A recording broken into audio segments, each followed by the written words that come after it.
بسم اللہ الرحمن الرحیم۔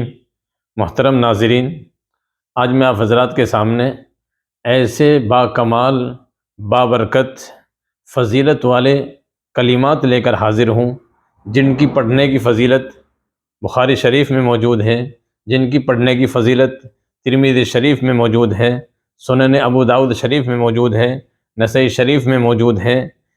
احادیث کی بڑی بڑی کتابوں میں ان کی بڑی فضیلتیں آئی ہیں۔ وہ کلمات ہیں: لا الہ الا اللہ وحدہ لا شریک لہ لہ الملک ولہ الحمد وہو علی کل شیء قدیر۔ بہت آسان ہیں۔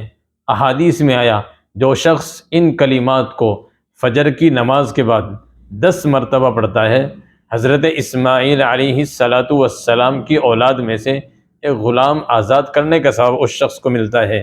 ایک حدیث میں آیا کہ شام تک اس کی حفاظت ہوتی رہتی ہے اور اس کے 10 گناہ معاف ہوتے ہیں، 10 نیکیاں لکھی جاتی ہیں، 10 درجات بلند ہوتے ہیں۔